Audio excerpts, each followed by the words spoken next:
Morning, I'm Jiryu. I'm going to tell you about some wonderful math, and it's eventually going to be about Buddhism. So let's simulate life. This is going to be the simplest possible mathematical model of life. It's just a colony of cells in a flat layer on a petri dish. And we can represent these just using a grid of black and white squares. The black squares are living cells, and in the white squares, that's empty space. There's no cell living there. I'm going to describe the slides that I'm showing you in case you're listening to this on the podcast or you're visually impaired, but this is going to be a really visual Dharma talk, so if you can watch the video, I would recommend that. Okay, so this is a simulation of life. How are cells born? How long do they live? And how do they die? There's just three simple rules for this simulation. Number one, survival. A cell that has 2 or 3 neighbors survives. So if we look at the cell in the center here, it's got 3 neighbors, 3 black squares around it. And so it survives. In the next step of the simulation, it will still be black. Rule number 2 is death. How does a black square turn white? So number 1, a black square that has 4 or more neighbors gets overcrowded and dies. So if we fill in one more black square here and look at the one in the center again, now it's got 4 neighbors, and so it's overcrowded and it dies. And in the next step of the simulation, it's empty space. The other way that a cell can die is if it's isolated. A cell with 0 or 1 neighbors dies. So now we've got a cell with no neighbors around it, so it's isolated and it dies. In the next step of the simulation, it's just white space, and there will be no more life on this board forever after. The final rule is birth. How does a cell come into being? An empty space with exactly 3 neighboring cells becomes a live cell. So we've got 3 black squares here. We look at the white square in the center. It's got 3 neighbors. So in the next step of the simulation, it comes to life. These 3 rules, these are the invention of a mathematician named John Conway, who came up with them around 1970. It's not intended to be a realistic description of biology. It's just a mathematical game. And John Conway called this the game of life. This is not the heteronormative game where you fill up your car with a family and buy a house and stuff. The game of life is a mathematical experiment. This came out of a few decades of mathematical debates beforehand. Mathematicians were wondering, how complex can the behavior of a system be in contrast to how simple the rules are that govern it? They were kind of trying to explore, like, can a very simple system be alive in some way? Can its behaviors be very complex? Could it have organisms within it that evolve and replicate? Could it think? John Conway, so I'm not a mathematician, I'm a programmer, but programmers like me, we learn about John Conway in college, mainly for the game of life, and a few other of his works that kind of veer into computer science. I studied him in college, didn't think of him much after that, and then he died last year, and I read his obituary. And I'm really glad I did, because he turns out to be this completely delightful character. He was born in England in 1937 and spent most of his career at the University of Cambridge and then at Princeton. And in the New York Times obit, they'd said that his work ranged from the rigorously highbrow to the frivolously fun, earning him prizes and a reputation as a creative, iconoclastic, and even magical genius. I'm going to read you some more from the obit. The Times writes that as a student, Dr. Conway cultivated his acknowledged lifelong preference for being lazy, playing games, and doing no work. He could be easily distracted by what he called nerdish delights. He once built a water-powered computer, which he called Winnie, for water-initiated, nonchalantly numerical integrating engine, supposedly. When he was hired at Cambridge as an assistant lecturer, he got a reputation for hijinks and for his disheveled appearance.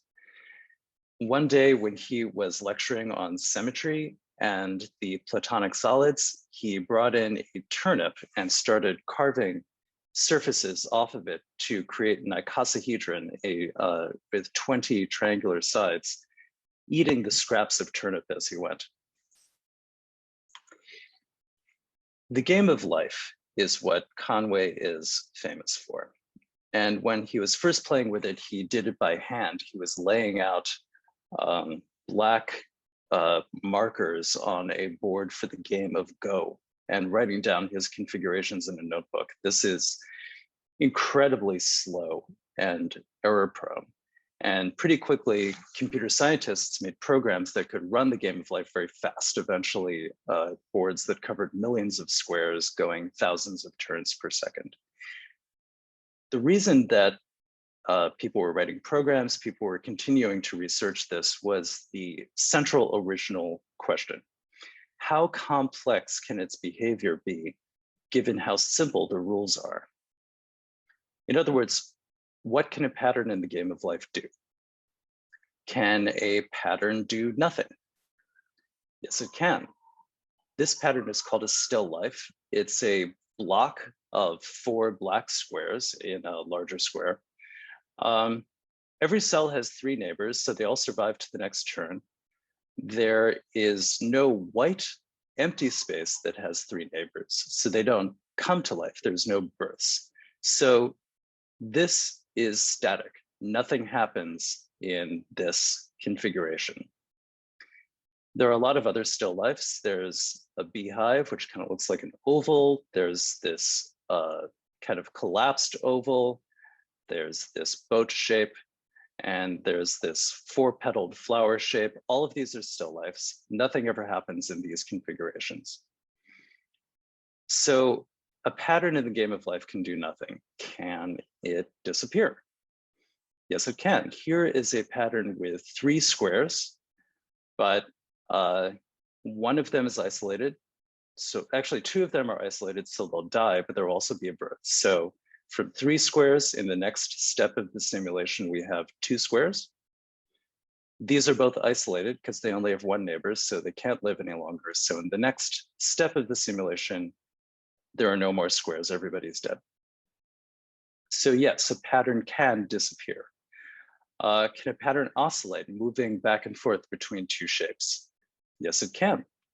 This blinker oscillates between a horizontal line and a vertical line, repeating forever. And there are lots of oscillators too. This toad kind of oscillates between a pair of parentheses and a blob. This one starts off as a pair of brackets, and it's got 2 squares that blink on and off in the middle. There's oscillators with a period of 3, so they pass through 3 shapes before they repeat. This one kind of goes through 3 like lace doily shapes before it repeats. And there's an oscillator with a period of 15 that somebody discovered. It passes through shapes that look like an I-beam and an oval and a dumbbell and a pair of circles and a couple of other shapes before it starts repeating again. Researchers have been looking for oscillators with very long periods. They've discovered oscillators that pass through hundreds of shapes before they start repeating. So yes, patterns in the game of life can oscillate. Can they move themselves across the board? Yes, they can. This shape is called a glider, and it kind of flops back and forth like a sidewinder as it moves on a diagonal. And there are a lot of other gliders. This one's called a lightweight spaceship. It alternates between a messy C shape and a blob as it moves from left to right across the board. And there's a slightly larger version of this called a middleweight spaceship, and a slightly larger version called a heavyweight spaceship. So yes, a pattern in the game of life can move itself across the board. Can a pattern grow to infinite size? John Conway posed this question, and he conjectured that no, it's not possible. You start with some fixed number of squares, and you cannot grow to an infinite number of squares from there. He offered a $50 prize to anybody who could prove him right or wrong before the end of 1970. And pretty quickly, a team at MIT proved that he was wrong. In fact, a pattern can grow indefinitely. They created this pattern called a glider gun. So at the top of the board here, we've got an oscillator, and it has a period of 30. And every 30 steps, it shoots out a new glider, which flies off to the lower right. So if you run this for an infinite time, it will create an infinite number of gliders, and therefore it has produced an infinite number of black squares, because all of these gliders go up to infinity. And therefore it also expands the size of the board infinitely. So yes, the game of life can contain a pattern which grows forever. Let's take a huge jump now. Can a pattern in the game of life do computations? Can it calculate things? Could it maybe even think? To talk about this, we're going to digress. We're going to talk about a different English mathematician, Alan Turing. So Alan Turing is famous for his work during World War II, building electromechanical machines, which decrypted German submarine messages and helped to win the naval battle in World War II. But that was not very influential work because it was classified until the 1970s. So by the time anybody really knew about it, it was obsolete. Turing's influential work came a little bit earlier, and it was in mathematical computer science. Theoretical computer science, not done with machines, but with pen and pencil. In 1936, he published a paper describing this idea of a Turing machine. It's very, very simple. For its memory, it has a piece of paper tape, could be infinitely long, and it has a symbol at each position. It could be a number or a letter. And the machine can look at one symbol at a time at one position on the tape, and it can read, write, or modify this symbol. The other part of the machine can just transition among some fixed number of modes. So it could transition from one mode to another mode, depending on what symbol it's looking at on the tape. And that's it, that's the whole machine. Compared to a pocket watch or an iPhone, it is much, much simpler than any computer that we actually use today. Turing never built one of these. The image that I'm showing you is a recent hobbyist's model of what it might look like. Turing described it, and then he reasoned about it. The reason it's good that it's so simple is that you can prove things about it mathematically. And what Alan Turing claimed is that even though it's simple, this computer can compute anything which can be computed. So basically all computers that can do computation are equivalent in power to this simple Turing machine. This has been the study of many mathematicians for the century since he made this claim. It seems to be correct. The only problem with it is defining what computable means. But if you say that computation is just manipulating symbols according to rules, basically any reasonable definition of computation Turing's conjecture is true. The Turing machine can compute anything that is computable. So the reason that's useful then is that you can look at any other system and say, is it equivalent to a Turing machine? If so, then it can compute anything which can be computed. So let's ask about the game of life. Is the game of life equivalent to a Turing machine? Yes, it is. And the way that this has been proven is that somebody has constructed a Turing machine which runs inside the game of life. And this is a video of the thing in action. It's a little hard to see because it is enormous. This Turing machine covers millions of squares. But as we zoom into it, we can see that it's made up of the components that we're familiar with. It's got oscillators and still lifes and gliders. And it's got thousands of them. And together they form the Turing machine.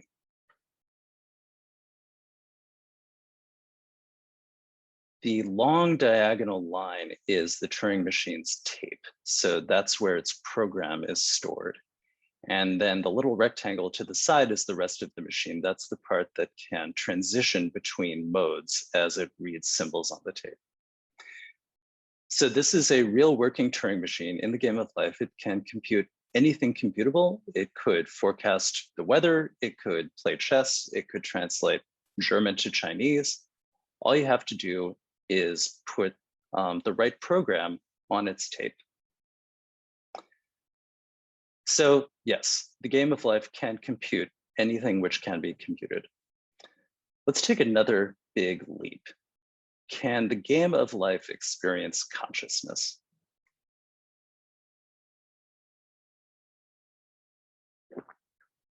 We're kind of entering the twilight zone here.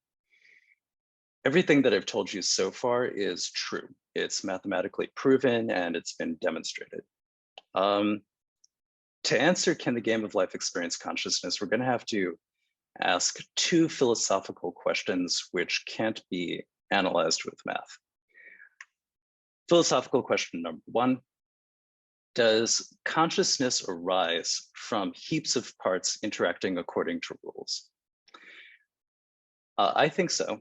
I think that my consciousness arises from electricity and chemistry and so on, that it's made of parts which are mostly in my brain, but also in my body and in the environment around me. And these parts follow laws, the rules of physics. And lots of people with a modern scientific worldview think this way too. And I also think that the Buddha thought something like this. The Buddha didn't think that consciousness arose in the brain and the body. That's a modern view, and it doesn't fit with the Buddha's theory of reincarnation anyway. But Buddha did think that consciousness was made of parts. He divided these parts into 5 heaps. In Sanskrit, these are the 5 skandhas. And these are heaps of parts, and each of the parts has subparts and so on. And they interact according to rules. Buddha called these rules the law of karma, or the law of cause and effect. And Buddha's descendants analyzed these parts and these rules in unbelievable detail in books called the Abhidharma. So if you're a scientist or if you're a Buddhist, you might think that yes, consciousness is made of parts that interact according to rules. Philosophical question number 2, is a simulation of these parts conscious?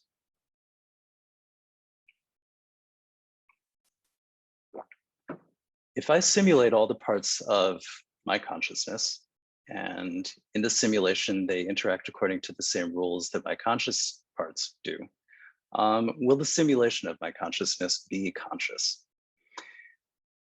Let's imagine that you're simulating a brain. My brain has hundreds of trillions of synapses, which are synapse is a connection between 2 nerve cells. So there are hundreds of trillions of them. Let's say that you take just one synapse and you replace it with a machine. And that machine does the same exact behaviors that the synapse it replaces does, which are very simple. If I am made of hundreds of trillions of neurons and just one of them is a machine, have I lost consciousness? I think no, I'm still conscious. And you can see where I'm going with this. If you replace synapses one by one, there will be no point at which it's reasonable to say that I've lost consciousness. And eventually I'll be a simulation, but still conscious. So I claim that a simulation of consciousness is conscious. So quick recap, consciousness can be simulated because it's made of parts that interact according to rules. And anything that follows rules is computable. A simulation of consciousness is conscious by the argument of replacing parts one by one. Simulation is computable because it's following rules. A Turing machine can compute anything that's computable, we know that. And the game of life can compute anything a Turing machine can because it can contain a Turing machine. Therefore, the game of life can simulate consciousness, and therefore the game of life can be conscious. It hasn't happened yet, but we just don't know the rules to program into it. So why am I going through all this in a Dharma talk at the Village Zendo? In Buddhism, we talk a lot about how there is no self. Buddha said, this is the teaching of anatman. We have no self, but we experience ourselves as being individuals. So it's important to develop an intuition about the truth of no self, not just to study it as a philosophy. And the game of life was very helpful for me in developing this intuition. It's just a grid of black and white squares. It's just following three simple rules. And yet you can see how, if you could find the right starting configuration for it, it could produce any universe you can imagine. It could even produce a conscious being. It could produce a conscious being that is unaware that it's made of a grid of black and white squares. And the same with ourselves. We're just heaps of parts interacting according to rules. Now, that's not how it feels, right? I feel as if I am a stable, separate thing. And because I feel that way, it's easy for me to be attached to the thing of myself, to want to protect it and advance it and promote it. And I mourn it when I consider that it's going to succumb to sickness, old age, and death. And that makes me suffer. But all that really happens is that the heaps of parts that make me, they have come together and they're moving through some shapes for a time. And eventually they're just going to dissolve and fly away in every direction on the board. John Conway died in April last year of COVID. He was 82 years old. He had made great, serious contributions to the fundamentals of mathematics, which I do not understand. And he also made these delightful toys like the game of life. A cartoonist produced this pattern in honor of John Conway.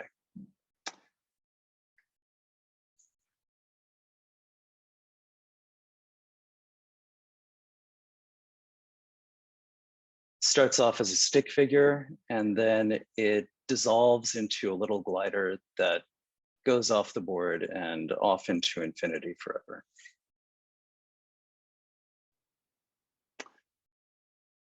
John Conway was made of heaps of parts, and then they dissolved. And this is what's going to happen to all of us. But I think that we can learn something from him.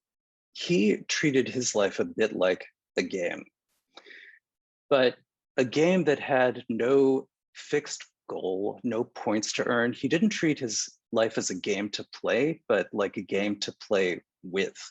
something to explore, to see how to have fun with it, what its limits are, what shapes it can take. If we didn't take our own lives so seriously, if we just saw ourselves as heaps of parts, as a game being played in the universe, if we saw our temporary existence as just something to play around with, to see what we can do with it, maybe we'd be less attached. Maybe we'd suffer less. Maybe we could have more fun. Thanks.